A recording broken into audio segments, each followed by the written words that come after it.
certo?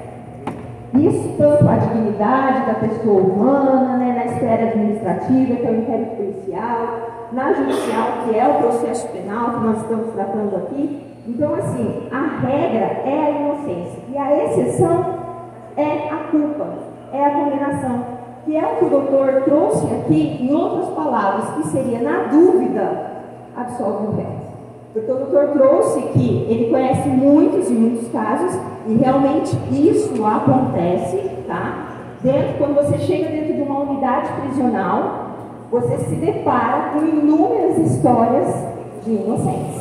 Sim, de pessoas que foram condenadas porque não houve uma defesa técnica muito boa, porque não teve condições de contratar um bom advogado, porque o advogado do Estado ou não teve uma certa experiência e fez ali uma defesa muito simples, ou não contatou de fato, não quis saber e realmente foi condenado. Isso acontece. Por que eu estou falando isso para vocês? A especialidade do meu escritório, que fica no Paraná, e que fica ali na divisa de Assis, ali com o Paraná, é revisão criminal e revisão da execução da pena. E quando nós entramos, assim, quando a gente fala no último suspiro, que nós entramos no artigo 422, o que seria isso? O último respirar para o tribunal do júri, que é onde nós iremos arrolar as testemunhas ou os requerimentos, as últimas diligências para o júri, né? São raros, né? Mas não também exceções. Nós fazemos também, já realizamos júris até no Sertão de Alagoas, como eu comentei com o doutor, reclamando a ele que nós não tínhamos o almoço, nós não tivemos o almoço, né? Aqui hoje, né? Nós tivemos que sair para nos alimentar fora. Que mesmo no Paraná e mesmo numa região muito pobre, nós recebemos o almoço. Né? Isso é só uma exceção. Então, assim, o que eu tenho para dizer para vocês corroborando, né, colaborando com a defesa apresentada, existe sim muitos inocentes condenados. Isso sim acaba acontecendo. E em continuidade, nós estamos aqui ante uma plenitude de defesa, que é bem mais amplo, mais vasto, do que vocês também já ouviram falar muito aí. Cadê a minha ampla defesa, o meu contraditório? Né? Diante de uma série de situações, pode ser um simples acidente, pode ser uma inclusão do seu nome no Serasa, pode ser uma ação trabalhista, né? Pode ser qualquer situação que você tenha tido um problema aí, um ventilador, qualquer coisa que você comprou e deu problema, né? O Código de Defesa do Consumidor, qualquer problema seu. E aí você sempre vai perguntar, mas o meu direito? E o meu direito de defesa? E o meu direito à ampla defesa? E o contraditório? Hoje nós estamos num tribunal do júri, onde a plenitude de defesa, ela é ampla, ela é vasta. Então, por isso que nós trouxemos, e nós podemos trazer aqui mais e mais jurisprudências, né, como nós já trouxemos aqui no outro relatório e tudo mais, tá? Realmente, quem alega tem que fazer a prova. É o artigo 156 do Código de Processo Penal. E aí, eu fico muito triste em dizer, a polícia aqui de Jacareí fez um bom trabalho, fez, mas deixou o nó do promotor muito à mercê. Por quê? O promotor, ele poderia sim trazer para nós aqui, se quiser ficar de pé, ele pode ficar, tá? Ele poderia ter mais provas contundentes da realidade e dos fatos que realmente levaram essas duas vítimas, né, ao óbito. Por quê? Porque na Central Line tinha câmeras em toda ela. Não somente, mas também em todo o trajeto. Então eu pergunto aos senhores, se não fosse ouvida a Joyce, que foi a menor, certo? A Joyce Prosdóximo lá, a sobrinha da vítima. Se ela não tivesse sido ouvida no dia 18 de março, os homicídios ocorreram na madrugada no dia 12, os homicídios e a ocultação, a queima dos corpos na madrugada do dia 13. A Joyce foi ouvida no dia 18. Dava tempo deles irem até o local e fazer uma perícia geral no local e verificar de fato se tinha lá o facão ou se tinha outros meios ali de que houve as torturas, de que houve outra situação, não sei, desvendar esse crime, de trazer realmente a veracidade dos fatos, que juntasse, incluísse, né, desse mais força ao Ministério Público, para que hoje, de fato, esses dois réus fossem declarados culpados. Poderia, mas não houve. Não houve essa reconstituição. Não houve esse laudo. E por que eu falo isso? Porque o laudo pericial, para nós, da área criminal, é a rainha das provas. Por exemplo, se entra alguém aqui hoje, misericórdia, e acomete-nos aqui algum, não sei, né, como aconteceu lá no estado de Alagoas que nós estávamos, um crime midiático, a família da vítima toda ali. Eu não podia falar um A que a família da vítima se manifestava. O meu medo, lá na Rampa do Cangaço, foi que qualquer um que estava ali sentado levantasse e apontasse uma arma para mim ou para minha equipe. Então, se isso tivesse acontecido, todo o local deveria ou deve ser preservado. Então, isso foi uma falha. Porque o que realmente trouxe ao relatório de investigação e que fechou esse relatório? O depoimento da Joyce, o depoimento do Antoninho, depois das ameaças, né? Porque é ele que fala. Nós temos outra pessoa falando da tortura, que ele fala: eu cheguei 4 horas, 4 e 5 da tarde, Cícero estava sentado no chão e a Raquel no banquinho toda quebrada. Existe alguma outra pessoa que fala? Não. Mas os policiais, eu quero deixar bem claro aqui, os policiais falaram aqui, o Walter, tudo indica que o Walter era o chefe. Tudo indica que o Walter é o mandante dessa quadrilha, né, dessa situação toda aqui. Tá certo? Aí vem o Walter e nos diz que o Antoninho quer, pela primeira vez. Porque ele diz que agora ele vai trazer a realidade dos fatos. Até o presente momento ele não poderia. Só que quem foi transferido, quem está sendo ameaçado e está no 5º advogado, e nós estamos aqui de forma pro bono ninguém está pagando, sou eu. E é o réu Antoninho. Porque já pagou alguns advogados que não conseguiram ir por serem ameaçados. E se eu estou tremendo aqui hoje, é porque eu estou com medo do comando. Por isso que ela foi tirar meu carro de um lugar e pôr no outro. Eu estou aqui em Jacareí, mas eu estou no 4º hotel já.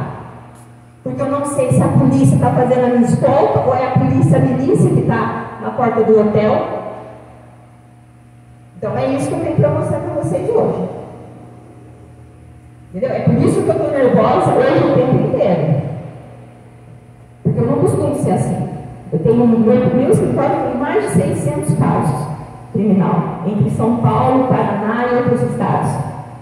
Só que eu e minha equipe, meu filho Wagner, que estava comigo, faz parte da minha equipe, eu mandei embora ontem à noite. Porque nós tivemos que trocar de hotel ontem de novo. O que vocês acham disso? A ameaça é real ou não? Doutora, permite uma parte? Não, só um pouquinho. Ela tem razão da situação na aula, para que o juiz do presidente, aí, se for utilizar o cargo, providencie uma segurança maior no plenário aqui, e não sei, uma cópia de tanto. A doutora está sendo ameaçada ao vivo?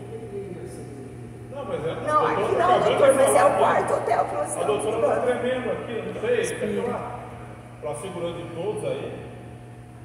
Não é? Pode falar. Meu perito.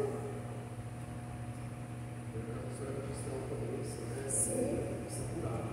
Mas inclusive aqui na sessão, se for o caso. Se for o caso. isso que o meu período criminal está lá sentado lá por causa dos olhares, né, e tudo mais, por causa disso, viu, doutor? Não, tudo bem, tá? Obrigada, doutor. Continuando, o que eu tenho para mostrar para vocês nada mais é, nada menos do que o que está dentro do relatório policial, que mesmo falho, só temos erros, certo? E é ele que nós vamos expor para vocês. Nós hoje lemos um pedacinho do que o esposo da Raquel falou. Vocês lembram, né? Nós lemos que o esposo da Raquel mesmo relata que ela estava sob investigação, que ela estava sendo também procurada pela Justiça Federal, que inclusive ela estava meio que arrolada, né, em umas questões de estelionatos e tudo mais. Né? E aí a gente fica numa incógnita. Por que o Fernando também, o esposo dela, não foi citado nesse processo? Porque a empresa era dos dois. Tá? E aí também diverge uma situação, se a Raquel tinha essa empresa, se a Raquel era funcionária ou não, também não fica muito esclarecido. Outra situação que a gente traz no próprio relatório para vocês, nas folhas 505, que é o horário que eles estão indo, que é o horário do abastecimento. Aqui diz assim: as imagens ilustradas nesse relatório não são perfeitas. Não são perfeitas. Mas, quando visualizada nos vídeos captados, podemos perceber que o motorista deste veículo é o Antônio Portes. Então, vamos lá. Na imagem acima, é possível observar quando o motorista do Gol branco de placas abastece o veículo alugado pela empresa Central Line. Ele efetua o pagamento e, na imagem abaixo, e aguarda o registro do cartão. Está vendo a divergência? É o Antoninho ou não? Folhas 506. O motorista deste Gol é o Alisson. É Alisson Murakami dos Santos, conhecido como Ali, e sobrinho do Walter Murakami. Alisson já foi ouvido e confirmou ter abastecido naquela noite e utilizado o cartão de sua esposa para o pagamento do abastecimento. Olha lá, é ele que está. Enquanto o Alisson efetua o pagamento do abastecimento, surge o veículo Classic de placas e deste veículo sai quem? Walter Rabu Murakami. Folhas 513. Se eu colocar para vocês aqui essa imagem, dando um zoom, 200% aqui.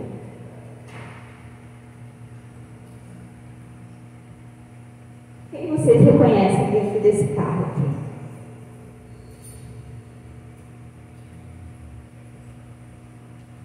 O Antoninho? Dá para reconhecer? Nessa imagem? Não sei. Fica na dúvida, né? 522. Não quero aqui trazer pena nem culpa sobre o Walter nada. Só quero aqui demonstrar o que está no relatório. O Walter, ele faz uma ligação, ele liga e os dois celulares são em conjunto, tá? Não sei se ele liga ou se o Antoninho liga para o Japa ou se o Japa liga para o Antoninho. Eu sei que ambos aparecem em Jacareí, meia-noite 25, 1h48 em Jacareí também, né? 1h55 em Jacareí, né? E aí depois em Atibaia. Em Atibaia é onde a Tractor foi encontrada queimada, tá? Nas folhas 540, 541, 542 do relatório, realmente nós temos a conversa da mãe do Alessandro. A mãe do Alessandro, a Josefina, ela questiona, ela vai, liga para ele, e ele fala: oi mãe, oi, vieram de boa, como é que foi? Ah, eles vieram de boa, Alessandro, de boa, né? vieram de boa, conversaram de boa, tudo numa boa. Eu estou aqui no posto. Na onde? No posto, que eu vim medir minha pressão, de boa, mas ele mostrou o corpo da mulher. O corpo da mulher, eles estão com a perna da mulher. Não enterrou ainda, por quê? Eles estão fazendo negócio, e ele falou que então, foi ciente e falou para mim que na hora de te catar, porque não adianta você falar que não estava nesse crime. Que se estava nesse crime, sim, está esperando vir como é? Exame de DNA da mulher, exame de sangue que acha. Falou que vocês limparam o galpão, mas o galpão não estava limpo, que acharam vestígio de sangue. Não estava, eu falei a mais, porque ele fez isso, moço. Não é que ele fez isso não, ele não bebe, não fuma, não usa droga, não usa nada.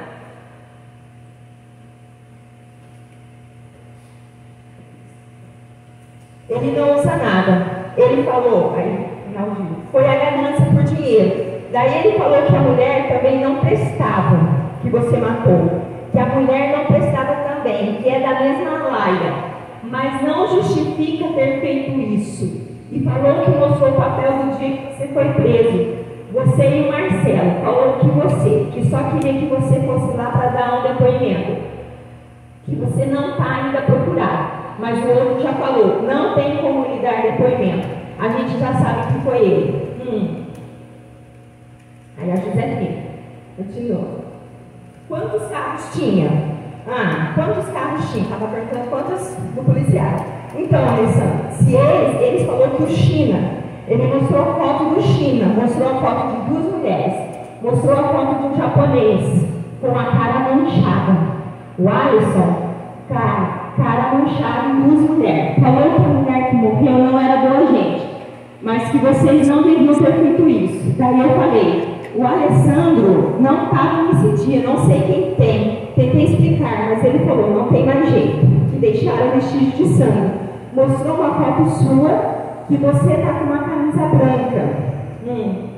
Que você está de camisa branca. Não sei se você está de bermuda ou de calça. Eu vi, só que você está dentro do galpão. Eles mostraram para mim, mostraram o corpo lá dos 2 que morreu, lá, que está morto lá. O outro tentando pôr um pano. O outro falou, não tem mais jeito. Foi ele sim. Ele falou que eles querem mais o China. A senhora sabe onde o China está? Eu falei, moço, eu sei lá onde está esse China. Não é China, é Walter. O Alessandro, é Walter. E deixa eu falar para a senhora quantos carros eles estavam aí. Um só. Um só. Entrou, conversou, perguntou quanto tempo que a senhora... Eu falei o que você falou, faz 8 meses que eu não vejo o Alessandro. Falei, saiu daqui, eu não vejo mais não, moço. Ele está vendendo fruta, legumes lá. Nós ajuda ele não fez isso. Que ele vende na rua, eu falei para ele. Ele falou, não, se não bater o vestígio dele, no diacho de um facão, vocês deixaram isso daí, você pôs luva, Alessandro? Não, isso aí foi embora, meu. Não existe mais isso aí não. Aí a mãe, não, mas você pôs luva quando você foi fazer essa desgraça. O Alessandro, lógico. Aí o terceiro trecho da conversa, terminar. Agora as pernas da mulher não enterraram ainda. Eles mostraram para mim que o fogo, quando eles chegaram lá, estava pegando fogo. Só na parte de cima, né? Seria ali que está em licença. Na parte de baixo eles tentaram apagar. Conseguiram ainda com as 2 pernas que fizeram exame de DNA. Que o povo, os parentes, não queriam conhecer as pernas. Ixi. E aí vem para nós o mais importante, o comentário da investigação.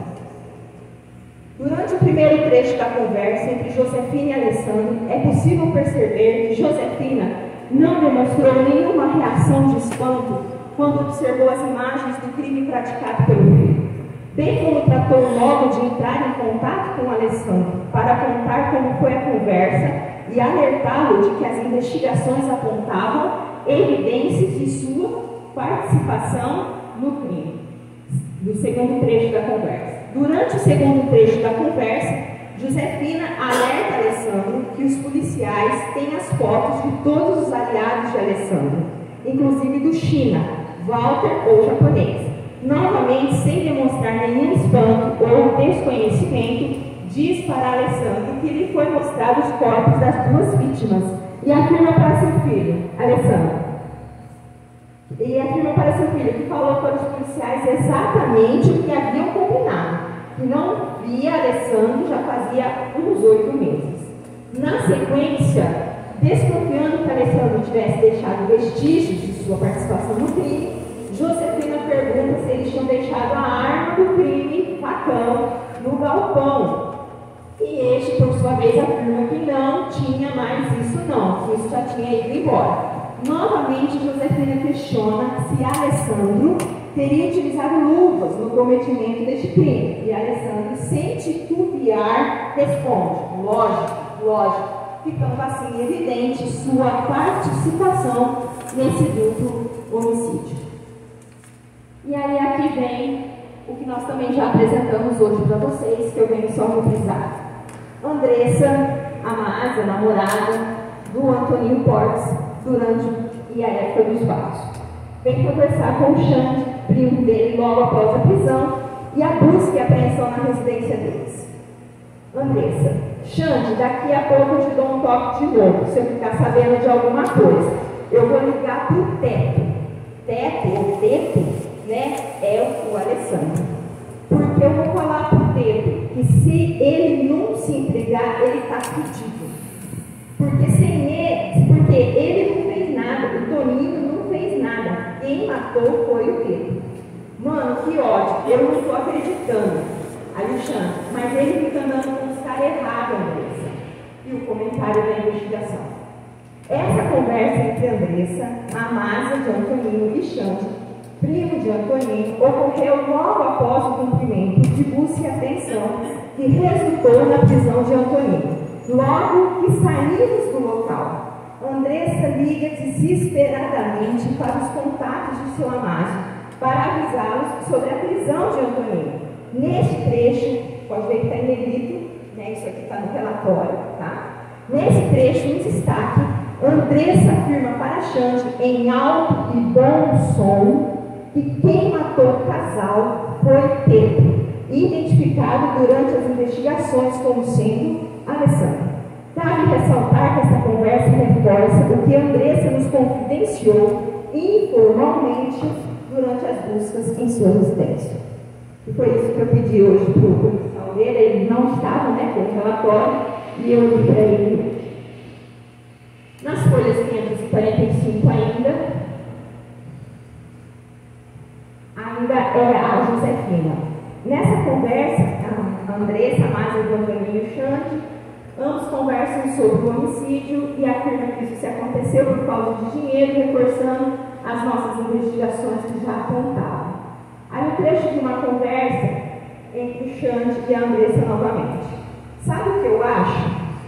Que o japonês, no final das contas, o japonês, ele tinha que ser parceiro, bater no peito e falar: olha, o BO é meu e não é do cara. Livra o cara, ele tinha que fazer isso.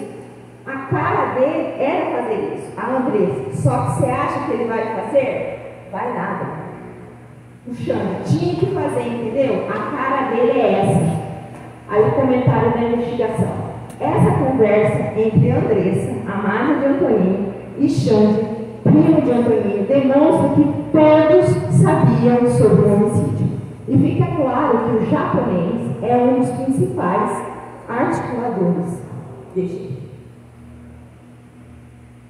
E aí eles terminam. As conversas mencionadas anteriormente corroboram nessa nossa suspeita de que Alessandro, o Teto, foi o executor do crime de homicídio do casal. Cabe lembrar que o próprio investigado, Alessandro, já falou abertamente sobre a morte do casal, e aí depois no relatório vem novamente a conversa dele com a mãe dele, né, a Josefina. Então, assim, só para deixar aqui, né, por favor, não quero refutar ao Walter a culpa, né, do que o meu cliente, meu réu Antônio trouxe, né, de ameaças e tudo mais, pelo doutor colega Cristalino já ter sido advogado dele e nada mais quanto a isso. Mas nos deixa aqui só uma pontinha de dúvida quanto à fala dele, porque ele diz que à tarde ele só ficou sabendo que alguém, né, que a Raquel ligou para a sobrinha, para a Joyce, para poder levar, assim, que a Raquel tinha ligado, né, para a Joyce para poder levar ela embora. Mas não foi à tarde. A última movimentação no celular da Raquel, no dia 12 de março, foi às 10 horas da manhã. Depois disso, o celular da Raquel já não fez mais ligações. Tanto é que foi perguntado para os policiais: foi encontrado os celulares do Cícero e da Raquel? Não foram encontrados. Então, o celular já tinha desaparecido. E aí eu trago uma questão assim, bem interessante para vocês, que o Antoninho fala, apesar de ele ter falado muito rápido. A empresa anterior, Central Line, que ele trabalhou anterior, se vocês notarem, ele falou que era Brasil Forte Atacados. E essa empresa também o pessoal também é representante aí da questão do Marcola e tudo mais. E se o Antoninho realmente tivesse a intenção de cometer tais atos de estelionato, dinheiro e tudo mais, aí que está sob investigação, né, ele não teria movido uma ação trabalhista contra a empresa. Porque daí gera uma situação meio duvidosa para nós, ainda mais, porque se eu sou estelionatário, se eu estou com uma empresa constituída a fim de dar golpes, por que eu vou mover uma ação trabalhista e requerer direitos em cima de eu mesmo, sabe? Então, fica uma situação aí meia ao contrário do depoimento do Walter, que diz que quem era o dono era o Antoninho, que quem mandava era o Antoninho. Porque daí o que eu venho sustentar a defesa do Antoninho? O que o Antoninho sofreu desde o início? Nós chamamos aqui no artigo 22 do Código Penal, coação moral irresistível. Que nada mais é uma obediência hierárquica, que diz: se o fato é cometido sob coação irresistível ou em estrita obediência à ordem, não manifestamente ilegal de superior hierárquico, só é punível o autor da coação, ou seja, da ordem. Então, o Antoninho, quando ele decidiu trazer à tona a realidade, né, o desmembramento que realmente aconteceu dentro daquele galpão, né, ele não quis somente a delação premiada, porque a delação, a colaboração premiada é um direito de qualquer um, de nós aqui, de qualquer um. Mas não é isso que ele pretendia. Ele pretendia a reconstituição dos fatos, que foi definido pelo Dr. Marcos recentemente, mas que a polícia investigativa não conseguiu fazer porque a empresa onde se havia, né, onde a empresa Central Line existia, hoje é a Veste Casa. Então, a polícia científica disse que não poderia mais fazer a reconstituição dos fatos. E por isso que nós precisamos ir até o local e tudo mais e refazer, então, conforme o perito falou, né, a cena ali do crime, né, do crime simulado, mais ou menos assim, né, onde os corpos foram somente encontrados. Não realmente a reconstituição dos fatos onde houve a tortura. Mas assim, em todo momento, porque já vai fazer 3 anos, como ele falou, vai fazer quase 4 anos que ele está preso. Né? E como eu conversei com ele, eu falei para ele, eu falei assim, se você, de fato, levantou o facão, se você de fato bateu, se você de fato cometeu deu chute, não sei, se você de fato relou em uma das vítimas, colocou na placa, não sei, a confissão é atenuante. A confissão do crime é um atenuante. Então é melhor, porque daí você já está quase 4 anos preso. Então é melhor você confessar, né? Ou até permanecer em silêncio. E aí ele falou para mim, não, eu prefiro falar.